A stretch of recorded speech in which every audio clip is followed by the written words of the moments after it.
하락장에 어떻게 대처하느냐의 질문이라면 저는 이렇게 대답을 하고 싶어요. 큰 틀에서 지수의 바닥이 어디쯤인지 계속 예상해 본다. 전저점 대비 한 달 이상 5% 이상은 올라야지 저기가 바닥이었나?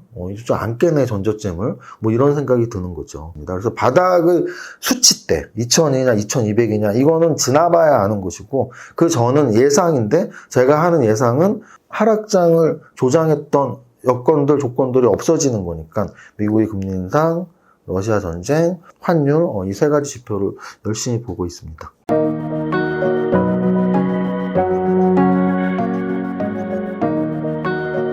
안녕하세요. 슈퍼개미 이세무사 TV 채널을 운영하는 이정윤 세무사입니다. 대표님은 하락장을 다 겪으셨는데 이런 하락장에서는 어떻게 대처하셨나요? 사실 최근의 장정시황 또는 제 장마감 영상에서 과거의 역사적인 하락장의 기록들을 말씀드렸는데요. 제가 IMF 직후 IMF 끝나는 무렵에 장에 참여를 했기 때문에 그 이전의 하락장은 언급드릴 필요는 없고, 우리나라에서 가장 기억에 남는 영화화도 됐었고, 사실 40, 50대, 50, 60대의 장년층들은 다 겪었던 IMF 때의 하락장이 가장 컸었고요. 그리고 그 다음 이제 하락장이 인터넷 거품이 붕괴되면서 나왔던 밀레니엄 파동 하락장, 세 번째 하락장이 2008년의 금융위기 하락장, 그리고 네 번째 하락장이 2020년의 코로나 하락장이었거든요.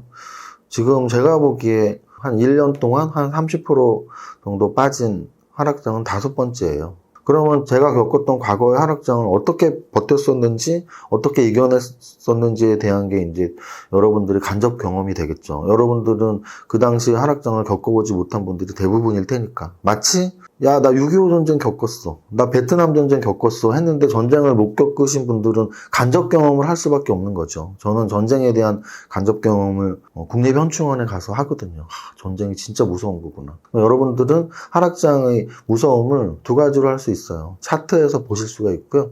두 번째는 저같이 그 당시 겪은 사람들의 감정을 이해하시고 공감하시면 됩니다. 제가 겪었던 하락장 중에 제일 컸던 하락장이 금융위기 하락장이었어요. 2007년, 2008년. 대략 한 1년 정도 빠졌던 장이었고요. 하락 퍼센트는 반토막이 좀 더 났었습니다. 한 55% 빠졌던 것 같은데요. 지금으로 친다면 만약에 글로벌 금융위기 같은 하락장이 지금이라면 예를 들면 이런 거죠. 3,300에서 빠졌으니까 거의 한 1,600, 1,700까지 빠져야 되고, 그 당시 하락과 똑같은 폭이라면. 그리고 하락의 기간으로 친다면 얼추 다 온 거예요, 기간은. 왜냐면은 작년 6월 말부터 빠졌고 지금 7월 초니까 1년이 넘었고요. 이번 하락은 한 하반기에 그 정점을 찍지 않을까. 오늘이 7월 1일인데 오늘일 수도 있고 또는 7월 말일 수도 있고 8월 초일 수도 있고. 근데 이제 하락의 기간 1년 이상은 거의 다 왔는데 하락의 폭이 중요한데요. 계속 말씀드리지만 지금의 위기가 반토막이 나는 위기인가? 라고 계속 생각하고 있어요, 스스로. 근데 저는 그 정도 위기라고 보이진 않거든요. IMF 때 또는 글로벌 금융위기 때는 정말 전 세계가 불안해했었고 우리나라 국민들이 불안해했었는데 지금은 그런 상황은 아닌 것 같아요. 그래서 그렇다면 한 30% 폭이면 되지 않아? 이런 예측을 하고 있는 거죠. 애초에 우리 보혜씨의 질문이 하락장에 어떻게 대처하느냐의 질문이라면 저는 이렇게 대답을 하고 싶어요. 큰 틀에서 지수의 바닥이 어디쯤인지 계속 예상해 본다. 그런 예상을 함으로써 내가 이겨낼 수 있는 힘과 용기가 생기는 거거든요. 그런 예상이 없다면 너무나 막연하게 큰일 났네. 내년에 경기 침체라는데 우리나라 1000포인트 가는 거 아니야? 1500포인트 가는 거 아니야? 1000포인트는 말도 안 되죠. 3300에서 1000포인트면 그럼 2000포인트 가는 거 아니야? 3300에서 2000은 가능해요. 그러면은 계속 예상을 하는 거예요. 한 2200 정도가 바닥일까? 2000이 바닥일까? 그럼 그 바닥을 찍으면 어떤 상황이 올까? 그러면서 계속 시나리오를 쓰면서 이겨내는 방법이 저희 하락장 대처법이고요. 더 구체적인 종목에 대한 대응이나 이런 건 여러 번 말씀드렸지만 시장의 바닥과 종목의 바닥은 또 다른 이야기거든요. 그렇기 때문에 하락장에서도 계속 어떤 산업, 어떤 종목이 잘 움직이는지 못 움직이는지에 대한 체크를 매일 해나가는 거죠. 이 정도로 답변 드리겠습니다. 진짜 바닥이구나 라는 건 어떻게 알 수 있나요? 진짜 바닥은 사실은 사후적인 거예요.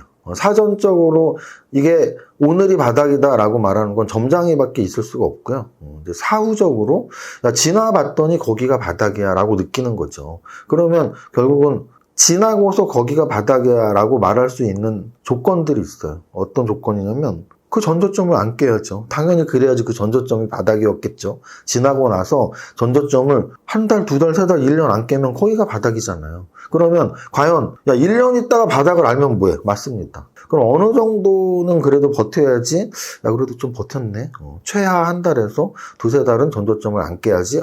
저기가 바닥이었나? 라고 말을 할 수 있는 거고요. 그 다음에 예를 들어 바닥이 지금 예를 들어 2300까지 왔는데 2300을 유지하면서 한 달, 두 달 가는 건 의미가 없습니다. 왜냐면은 하루 한 2%만 툭 빠져도 다시 또 전저점을 깰 거잖아요. 그래서 어느 정도 올라와 있어야 되죠. 그러면 또 어느 정도 올라와 있는 게 안심을 주는 안정권이냐고 했을 때 제가 보는 관점은 적어도 한 3%에서 5% 이상 3%도 약한 것 같아요. 2%씩 이틀만 빠지면 되니까. 그래서 5% 이상은 올라야지. 그래서 전저점 대비 한 달 이상 5% 이상은 올라야지. 저기가 바닥이었나? 이제 좀 안 깨네 전저점을. 뭐 이런 생각이 드는 거죠. 그러면은 그건 사후적인 얘기고 사전적으로 바닥을 어떻게 가늠할 수 있냐의 여부는 아까 말씀드렸지만 점쟁이의 영역인데 그래도 확률을 높이기 위해서 계속 보는 거죠. 그럼 뭘 보냐? 저는 지금 결자해주의 측면에서 보고 있어요. 그러니까 무슨 뜻이냐면 우리가 왜 하락을 하는지를 이해를 하면 하락의 이유들이 없어졌을 때 하락의 저점이 나올 거 아니에요. 그럼 지금 현재 하락하고 있는 건 글로벌적인 측면에서는 가장 큰 게 두 가지죠. 물가 상승에 의한 금리 인상, 두 번째는 러시아 전쟁. 러시아 전쟁은 물가 상승의 직격탄이에요, 지금. 그러니까 이게 연결되어 있는 거예요. 그러면 그 두 가지.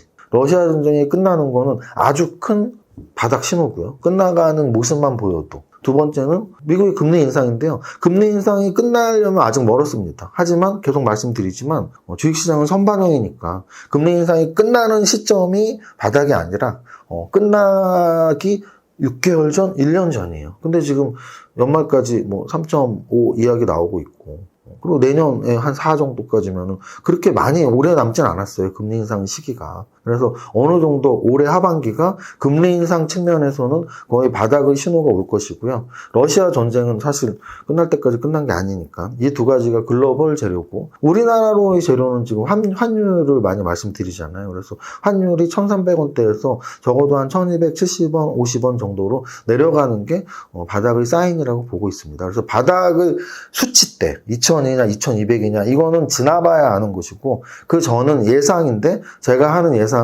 하락장을 조장했던 여건들, 조건들이 없어지는 거니까 미국의 금리 인상, 러시아 전쟁, 환율 이 세 가지 지표를 열심히 보고 있습니다. 그러면은 지금 같은 하락장에서 많은 분들의 계좌가 10%일 텐데 대표님은 마이너스 20-30%까지 빠진 종목을 손절하시나요? 너무 책 읽는 거 아니야? 차라리 아나운서처럼 제대로 읽든지. 연기지. 역시 우리 보혜 씨가 연기를 잘합니다. 30% 빠진 거를 손절하나요? 라는 질문에 저의 대답은 저는 반토막 날 때까지도 손절 못 하다가 하는 경우도 있고요. 또는 5%, 10%에서 손절하는 경우도 있습니다. 그래서 저는 말씀드리지만 투자자의 스타일이 손절을 안 하는 투자자도 분명히 있어요. 그리고 그게 나쁘다고 말씀드리지 않습니다. 특히나 우량주의 장기 투자하시는 분들은 손절을 안 하시는 분들이 올바른 선택일 수도 있어요. 근데 저는 주식을 처음 할 때부터 우량주의 장기 투자로 주식을 하지 않았거든요. 저는 단기 매매로 했었고요. 부실주도 많이 매매를 했었습니다. 그래서 중장기 투자를 하지 않는 사람들은 손절매가 굉장히 중요했어요. 왜냐면 내가 샀던 종목이 재료 가치 때문에 샀는데 계속 빠지다가 상장 폐지되면 안 되잖아요. 그래서 반토막이라도 건지는 게 훨씬 유리한 전략일 수 있는 종목들이 있어요. 그래서 저는 종목에 따라 달라진다라고 말씀을 드리고 싶어요. 제가 산 종목 중에 정말 이런 시장의 급격한 악조건 속에서 10,000원에 샀는데 8,000원, 7,000원, 6,000원이 돼서 40%가 빠졌다.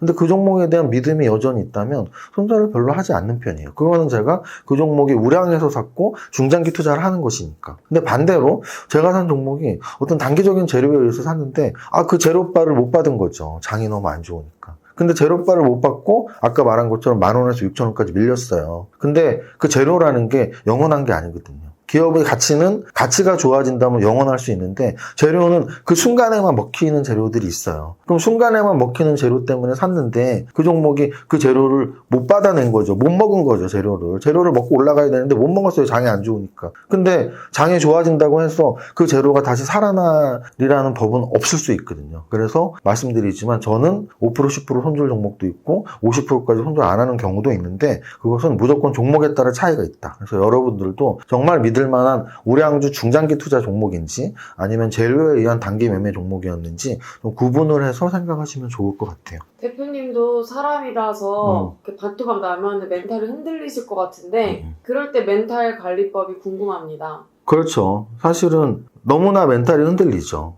와, 이렇게까지 내가 주식을 못한다고? 이렇게까지 시장이 내 예상이랑 다르게 간다고?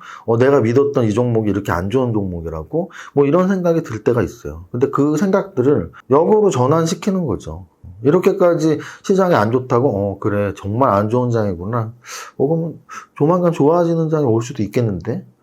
내가 믿었던 종목이 이렇다고? 믿었던 종목이긴 한데 시장 전체가 빠져서 빠지나 보다. 이렇게 너무 멘탈이 흔들릴 때는 멘탈이 흔들렸던 이유는 결국은 나 자신에 대한 또는 종목에 대한 또는 시장에 대한 믿음이 흔들리기 때문이거든요. 근데 그 흔들림을 바로잡기 위해서는 결국은 주식 철학이 있어야 돼요. 어떤 철학?